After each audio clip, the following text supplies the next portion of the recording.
일본 할머니들이 한글로 스마트폰을 배우는 이유. 여러분, 혹시 78살 일본 할머니가 한글로 카카오톡을 하신다면 믿으시겠어요? 그것도 치매 초기 증상이 있던 할머니가 말입니다. 저는 이경화라고 합니다. 요코하마에서 뷰티 아카데미를 운영하고 있는 제일 한국인 2세죠. 제가 오늘 들려드릴 이야기는 정말 믿기 어려운 일이에요. 일본 전국을 뒤흔든 한글 열풍의 시작이 바로 우리 가족에게서 시작되었거든요. 도대체 무슨 일이 일어났길래 NHK 뉴스까지 나가게 되었을까요? 본 영상은 개인정보 보호를 위해 스토리를 재구성한 이야기입니다. 여기서 잠깐. 여러분들의 구독과 좋아요는 대한민국의 위대함을 널리 알리는 큰 힘이 됩니다. 저는 올해 60살입니다. 젊은 시절엔 일본 뷰티 업계에서 나름 이름을 날렸죠. 한류가 본격적으로 시작되기 전부터 한국식 메이크업을 일본에 소개했거든요. 지금은 은퇴해서 조용히 살고 있어요. 그날도 평범한 날이었습니다. 뷰티 아카데미 졸업식을 마치고 집에 돌아왔는데 대학생인 손녀 리카가 소파에 앉아 스마트폰을 만지고 있더라고요. 할머니, 이거 한 번만 해봐요. 리카가 갑자기 제게 스마트폰을 내밀었어요. 화면을 보니 뭔가 글자가 쭉 적혀 있는데 처음엔 뭔지 몰랐습니다. 이게 뭐야? 한글이에요. 할머니, 한글로 쓰면 정말 빨라요. 한글이라고 하니까 갑자기 어릴 때 기억이 났어요. 아버지가 집에서 한글 신문을 읽으시던 모습이요. 하지만 저는 일본에서 태어나 자랐으니까 한글보다는 일본어가 더 편했죠. 그게 뭐가 빨라? 한자 쓸 때 변환 버튼 누르잖아요. 한글은 그냥 소리 나는 대로 치면 끝이거든요. 리카의 말을 들으면서도 반신반의했어요. 그런데 바로 그때 시어머니가 거실로 들어오셨습니다. 시어머니는 올해 78살이에요. 요즘 들어 깜빡깜빡 하시는 일이 많아졌죠. 치매 초기 증상이라고 병원에서 진단받으셨거든요. 리카야, 할머니한테 문자 보내는 법 좀 가르쳐 줄래? 시어머니가 손에 든 스마트폰을 보여주시더라고요. 화면에는 반쯤 쓰다가 만문자가 있었어요. 유우야에게 보내려고 하는데 자꾸 틀려서. 유우야는 제 손자예요. 리카의 남동생이고 고등학생이죠. 시어머니는 손자를 무척 아끼시거든요. 리카가 시어머니 옆에 앉아서 차근차근 설명하기 시작했어요. 증조할머니, 이 버튼 누르고 여기서 글자를 쓰시면 돼요. 하지만 시어머니는 한자 변환이 너무 어려우셨나 봐요. 몇 번 시도하시다가 결국 포기하고 말았습니다. 아, 너무 어려워. 나이 먹으니까 이런 것도 못하겠네.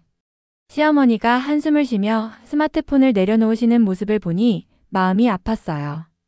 평생 가족을 위해 헌신하셨는데 이제는 손자에게 간단한 문자 하나 보내는 것도 힘들어 하시다니요. 그 순간 리카가 말했습니다. 증조할머니, 한글로 해보실래요? 정말 쉬워요. 리카가 시어머니에게 자신의 스마트폰을 보여줬어요. 저도 궁금해서 함께 들여다봤죠. 이게 뭐야? 화면에는 분명히 일본어 대화가 오가고 있는데 전부 한글로 쓰여 있었어요. 아시아 유게노 가고 싶다. 아니요, 이쇼니 이코. 일본어를 한글로 적어놓은 거였습니다. 친구들과 주고받은 메시지였죠. 리카야, 너희들이 이렇게 써? 네, 요즘 친구들 다 이렇게 해요. 한자 변환하는 시간이 아까우니까요. 리카가 실제로 시연해 보였어요. 같은 문장을 일본어로 치는 것과 한글로 치는 것을 비교해 보니 정말 차이가 났습니다. 일본어로 치면 라고 쓰려면 키오 가쿠 도 다타 이렇게 치고 매번 변환 버튼을 눌러야 했어요. 하지만 한글로 치면 키오 가쿠 도 다타라고 그냥 소리 나는 대로 치면 끝이었죠. 정말 빠르네. 저도 모르게 감탄했어요. 시어머니도 눈을 동그랗게 뜨고 계셨고요. 그런데 이게 무슨 뜻인지 알아? 당연히 알아요. 일본어니까요. 그냥 쓰는 방법만 한글인 거예요. 리카의 설명을 들으니 이해가 되었어요. 한글은 표현 문자니까 소리만 알면 쓸 수 있는 거죠. 한자처럼 뜻을 알아야 하는 것도 아니고 변환 과정도 필요 없고요. 시어머니가 조심스럽게 물어보셨어요. 그럼 나도 이걸로 유희아한테 문자 보낼 수 있을까? 물론이죠. 증조 할머니, 한글은 정말 쉬워요. 자음 14개, 모음 10개만 알면 모든 소리를 쓸 수 있거든요. 리카가 신이 나서 설명하기 시작했어요. 저도 옆에서 듣고 있었는데 정말 간단하더라고요. 저는 그 순간 깨달았어요. 한글이 단순히 한국어를 쓰는 문자가 아니라 모든 소리를 간단하게 표현할 수 있는 도구라는 걸 말이죠. 다음 날 시어머니가 저를 부르셨어요. 경화야, 어제 리카가 말한 그 한글. 나도 한번 배워볼까? 솔직히 놀랐어요. 시어머니는 평생 한국에 대해 별로 관심이 없으셨거든요. 정말 배우고 싶으세요? 응. 유우야랑 매일 문자 주고받을 수 있다면 좋겠어. 시어머니의 눈에 희망이 보였어요. 치매 초기 증상 때문에 점점 가족들과 소통이 어려워지고 계셨거든요. 그럼 제가 가르쳐 드릴게요. 저는 즉시 한글 교재를 준비했어요. 하지만 일반적인 한국어 교재가 아니라 일본어를 한글로 쓰는 방법을 가르쳐 드리기로 했죠. 첫 번째 수업을 시작했어요. 어머니, 먼저 자음부터 배워볼게요. 기역, 니은, 디귿, 리을. 시어머니는 천천히 따라하셨어요. 나이가 많으시니까 처음엔 힘들어 하셨지만 금방 익숙해지시더라고요. 이게 기역이고 이게 니은이야? 맞아요. 정말 잘하세요. 모음도 가르쳐 드렸어요. 아우. 시어머니는 집중해서 따라하셨죠. 이제 합쳐볼게요. 기역과 아를 합치면 가가 되고 니은과 아를 합치면 나가 돼요. 가나. 아, 이렇게 만들어지는구나. 시어머니가 신기해하셨어요. 한자는 하나하나 외워야 하는데 한글은 조합만 알면 새로운 글자를 무한히 만들 수 있다는 걸 아시게 된 거죠. 그날부터 시어머니는 매일 한글 연습을 하셨어요. 처음엔 자음과 모음을 따로따로 쓰시다가 점점 합쳐서 쓰실 수 있게 되었죠. 일주일 후 시어머니가 저를 부르셨어요. 경화야, 이제 스마트폰으로 써볼까? 정말요? 벌써 자신 있으세요? 응, 해보고 싶어. 시어머니가 스마트폰을 들고 한글 자판을 눌러보셨어요. 처음엔 어디에 뭐가 있는지 헷갈려 하셨지만 금방 익숙해지시더라고요. 됐다. 정말 됐어. 시어머니가 아이처럼 기뻐하셨어요. 그 모습을 보니 저도 뭉클했어요. 그 순간 시어머니의 얼굴에 활기가 돌아왔어요. 치매 초기 증상 때문에 점점 의기소침해지고 계셨는데 새로운 걸 배우신다는 기쁨이 큰 힘이 되신 것 같았어요. 시어머니가 한글을 배운다는 소식이 가족들에게 알려지자 반응이 갈렸어요. 며느리인 마키코가 가장 반대했어요. 어머니, 왜 하필 한글이에요? 그냥 일본어로 천천히 치시면 되잖아요. 아니야, 한글이 훨씬 쉬워. 나도 해보니까 알겠더라. 하지만 어머니, 치매 초기 증상이 있으시잖아요. 일본어도 헷갈리시는데 한국 문자까지 섞으면 더 혼란스러우실 것 같은데요. 마키코의 걱정도 이해했어요. 하지만 실제로 시어머니는 한글로 입력하는 게 더 쉬워하고 계셨거든요. 주변 이웃들의 반응은 더 냉소적이었어요. 이 시국에 한국 문자 가르친다고? 왜 하필 한글이야? 다른 방법도 많을 텐데.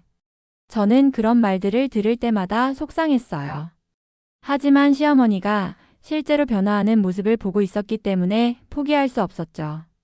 경화야, 사람들이 뭐라고 해도 신경 쓰지 마. 나는 이게 좋아. 시어머니가 오히려 저를 위로해 주셨어요. 실제로 시어머니는 매일 한글 연습을 하셨어요. 단순히 문자 입력만 하는 게 아니라 한글 구조를 이해하고 재미있어 하고 계셨죠. 하지만 마키코는 여전히 걱정이었어요. 어머니, 정말 괜찮으세요? 병원에서 뭐라고 하지 않았어요? 응, 의사 선생님이 새로운 걸 배우는 건 치매 예방에 좋다고 하더라. 특히 문자를 쓰는 건 뇌 활동에 도움이 된다고. 의사의 말을 듣고 나서야 마키코도 조금 안심했어요. 하지만 여전히 한글을 배우는 것에 대해서는 반대 입장이었죠. 그래도 저는 계속 시어머니를 가르쳐 드렸어요. 주변의 시선이 부담스럽긴 했지만 시어머니가 행복해 하시는 모습을 보면 그런 건 중요하지 않았거든요. 2주가 지났을 때였어요. 평소처럼 저녁 식사를 하고 있는데 갑자기 유야의 스마트폰에서 알림음이 울렸어요. 증조 할머니한테 메시지 왔어.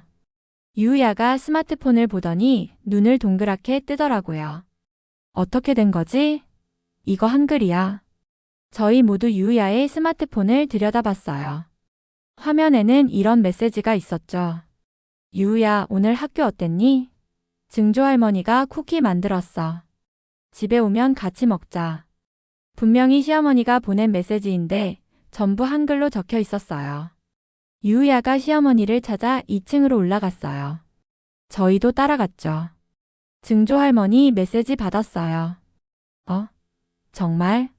잘 보내진 거야? 시어머니가 깜짝 놀라시며 기뻐하셨어요. 한글로 치니까 정말 쉽더라. 머리로 생각한 걸 그대로 손가락으로 치면 되니까. 시어머니가 자랑스럽게 말씀하셨어요.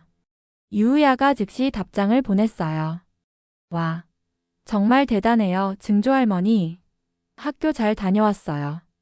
쿠키 정말 먹고 싶어요.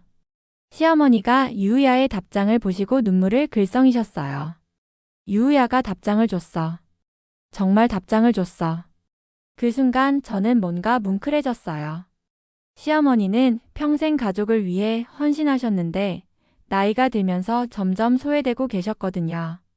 특히 손자들과는 대화가 거의 없었어요. 하지만 한글로 문자를 보내기 시작하면서 다시 가족과 연결되신 거죠. 마키코도 그 모습을 보고 감동받은 것 같았어요. 어머니, 정말 죄송해요. 제가 반대만 했네요. 괜찮아. 처음엔 다들 그럴 수 있어.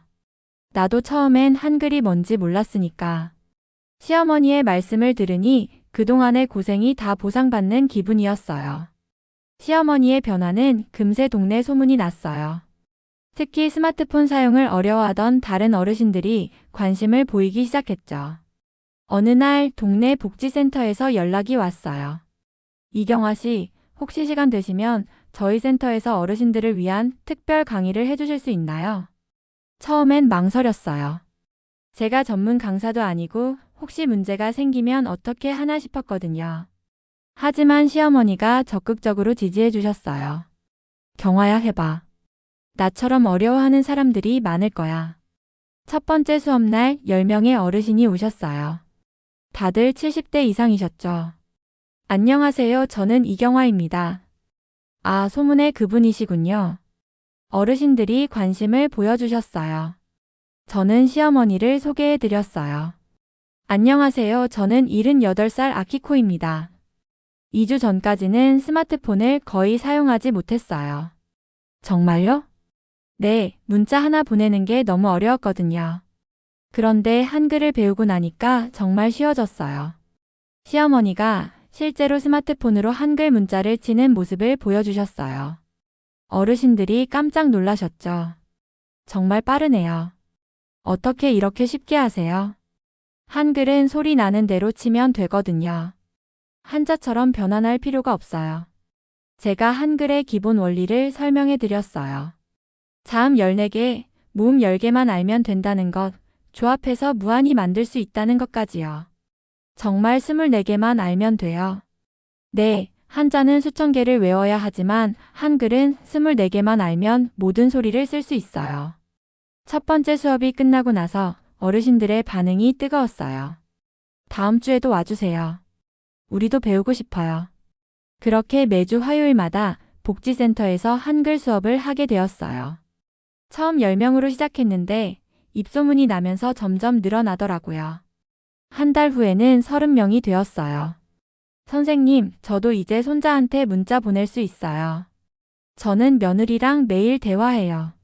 어르신들이 하나둘씩 성과를 말씀해 주실 때마다 뿌듯했어요.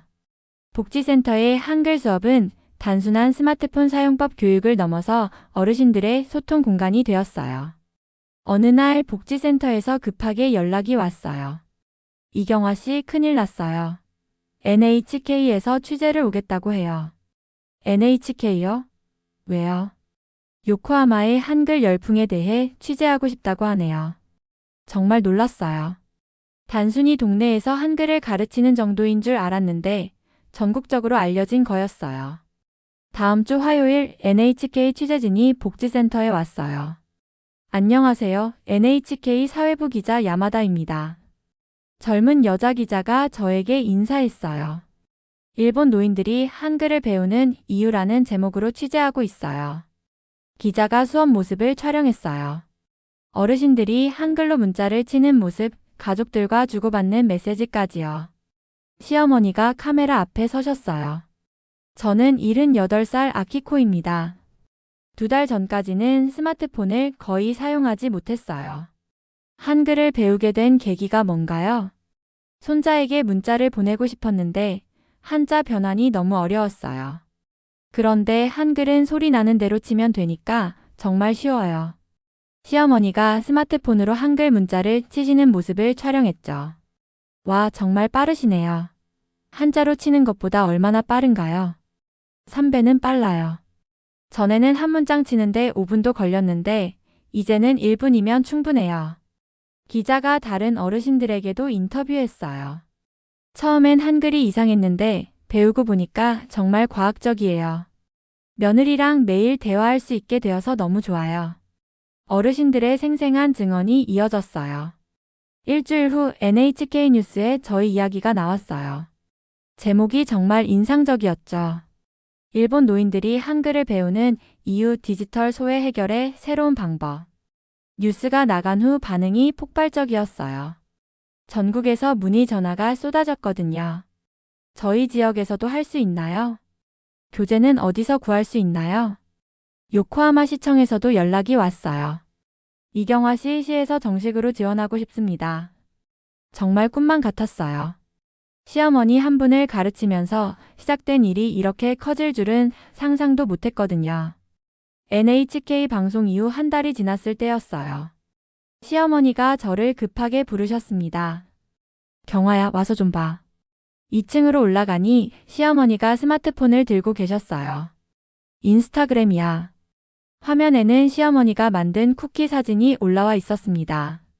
한글로 댓글까지 달아놓으셨더라고요. 리카가 가르쳐줬어. 한글로 하니까 정말 쉽더라. 정말 믿기 어려웠어요. 2달 전까지만 해도 문자 하나 보내기 어려워하셨는데 이제는 SNS까지 하고 계셨거든요. 그리고 이것도 봐. 택시 호출 앱이었어요. 병원 갈 때 써.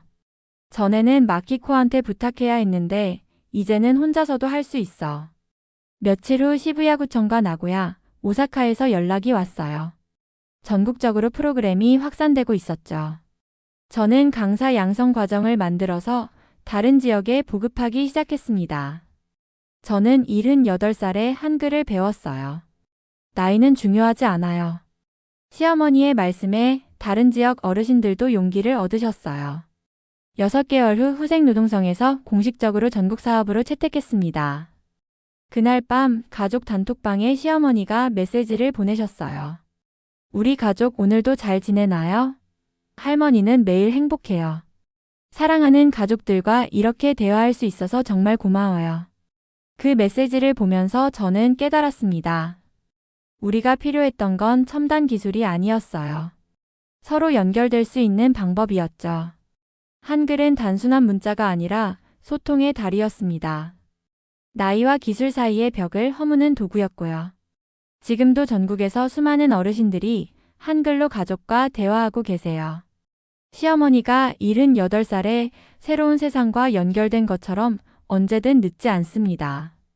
중요한 건 포기하지 않는 마음이었죠. 오늘의 사연은 여기까지입니다. 지금까지 월드스토리TV 저는 유나였습니다. 여러분의 생각을 댓글에 작성해주세요. 또한 대한민국의 위대함을 널리 알리기 위해 구독, 좋아요로 함께 해주세요. 오늘도 좋은 하루 되세요. 감사합니다.